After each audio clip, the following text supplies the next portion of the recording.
Здравствуйте, дорогие ребята! Суммативное оценивание за раздел «Моя родина Казахстан». Прослушайте текст и ответьте на вопросы. Моя родина Казахстан. Казахстан – удивительно красивая земля. Здесь есть и величавые горы Заилильского, Алатау, и сильные реки Иртыш, Сырдарья и Амударья, и бескрайние степи. В Казахстане проживают представители 125 национальностей. Казахи и русские, украинцы и немцы любят свою страну и трудятся на благо своей родины. Мы живем в согласии, уважая традиции казахского народа. Разнообразен животный мир нашей страны. Каких только животных и птиц не встретишь в горах, на равнинах и в пустынях. Высоко в горах водятся снежные барсы и круторогие архары. Парят в небе стремительные беркуты и орлы. В Каспийском море обитает тюлень. В Казахстане есть такие прекрасные города, что по красоте не уступят городам мира.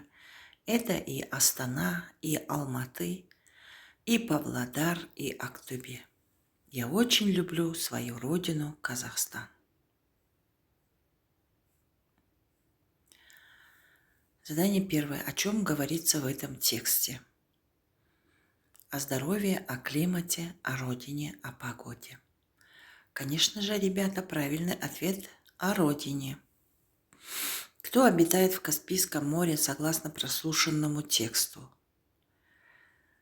Каспий теңізінде осы мәтін бойынша кім тұрады, кім бар, кім өмір сүреді? Акула, морж, тюлень, дельфин. Как вы заметили, ребята, правильный ответ тюлень. В Каспийском море обитает тюлень. Сколько национальностей проживает на территории республики? 100, 133, 130, 120, 125. Согласно этому тексту проживает у нас более 125 национальностей. Барлық дұрыс жауаптардың асты сызылған балалар. Запиши ключевые слова по прослушанному тексту, не менее 4-5 слов. Ключевые слова данного текста: Казахстан, горы, национальности, традиции, животные, птицы. Теперь, ребята, выполним задание на говорение. Составьте устный рассказ, 5-6 предложений по данному началу. Астана – столица Казахстана. Этот прекрасный город расположен на берегу реки Ишим. В Астане много достопримечательностей.